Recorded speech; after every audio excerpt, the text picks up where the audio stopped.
Muy buenas tardes, mi nombre es Jonathan Alexis Parra Valdés, curso séptimo semestre en la Universidad Cooperativa de Colombia en la Facultad de Derecho.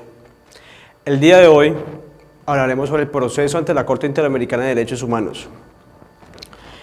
Un requisito esencial que se deberá cumplir para que un caso sea conocido por la Corte Interamericana, que es el Estado denunciado haya conocido expresamente la competencia ante ese tribunal, tal como lo dispone el artículo 62 de la Convención Interamericana de Derechos Humanos.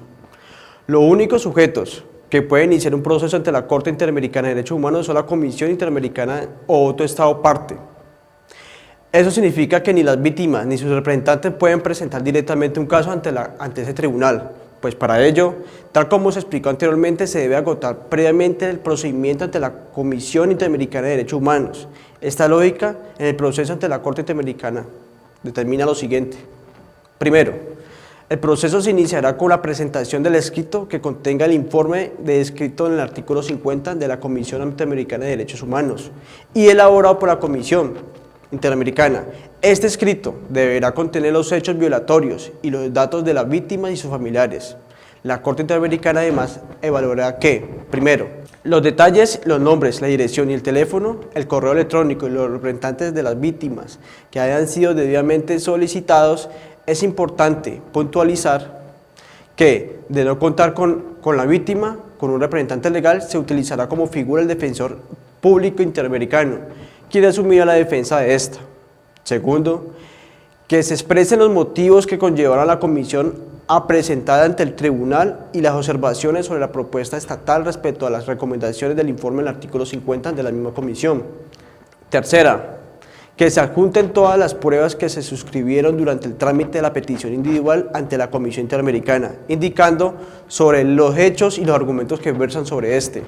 Cuarto, que se identifiquen las pretensiones, incluyendo aquellas proferidas a reparaciones integrales. A partir de la presentación del caso ante la Corte Interamericana de Derechos Humanos, realizará un examen preliminar para determinar si se ha cumplido con los requisitos fundamentales. En este caso, faltará alguno, la Comisión Interamericana de Derechos Humanos tendrá 20 días para subsanar. Si el análisis preliminar arroja un resultado positivo, la Secretaría de la Corte Interamericana comunicará sobre la presentación del caso a todas las partes interesadas, es decir, al Estado demandado y a las víctimas, sus representantes o el defensor interamericano. Asimismo, notificará al presidente y a los jueces que conforman este tribunal. Junto a estas comunicaciones, la Secretaría de la Corte Interamericana de Derechos Humanos solicitará que, en un plazo de 30 días, el Estado demandado consigne a sus agentes respectivos y que los representantes de las víctimas confirmen la dirección para suscribir notificaciones. Otro punto, a partir de las notificaciones del caso, la presentación de víctimas deberá estar en el escrito de solicitudes, argumentando las pruebas dentro de un plazo improrrogable de 2 meses. La Corte Interamericana requiere que ese escrito de solicitudes, argumentaciones y pruebas contengan lo siguiente. A. Una descripción clara y detallada de los hechos violatorios. Esta parte deberá circunscribirse en el marco fáctico que ha sido presentado por la Comisión en el informe de su artículo 50. Las pruebas ofrecidas, debidamente ordenadas, identificando los hechos y argumentaciones de este sustento. Una individualización de las personas que rindan declaración en este caso, así como la descripción del objetivo de su participación en el proceso.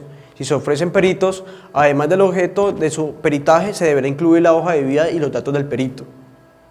Un detalle de las pretensiones, incluyendo aquellas proferidas en las reparaciones y las costas del proceso. Luego se le otorgará al Estado un plazo de 2 meses, contados a partir de la recepción del escrito y sus anexos, reportado por la o por las víctimas, para exponer su posición sobre el caso. Vale resaltar que este momento procesal en el que el Estado podrá interponer excepciones preliminares que considere convenientes sin propósito de objetar la admisibilidad o el ejercicio de la competencia ante la Corte sobre ese caso a discutir. A su vez, la Corte Interamericana de Derechos Humanos y las presuntas víctimas podrán presentar en sus observaciones las excepciones preliminares opuestas por el Estado en un plazo de 30 días a partir de la comunicación.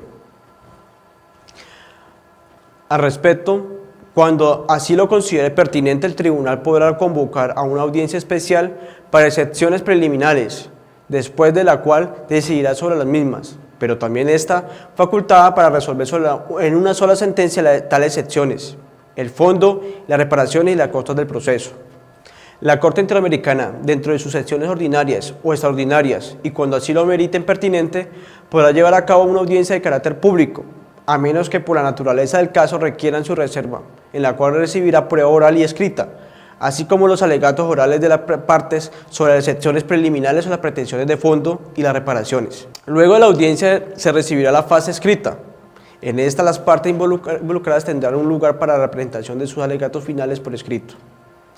El plazo para entrega de dichos escritos será determinado por el presidente de la Corte Interamericana, que usualmente será un plazo de un mes. Posteriormente, el proceso quedará en estado de dictar sentencia.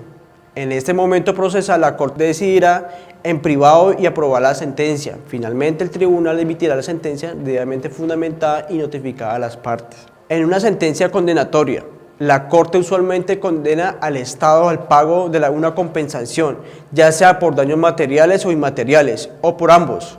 Asimismo, evitándose, se condenará al Estado a pagar las costas procesales y a ejecutar otras formas de reparación, tales como medidas de satisfacción, garantía de no repetición, que pueden ser actos públicos de reconocimiento de responsabilidad, disculpas públicas a las víctimas, modificaciones legislativas o constitucionales, entre otras.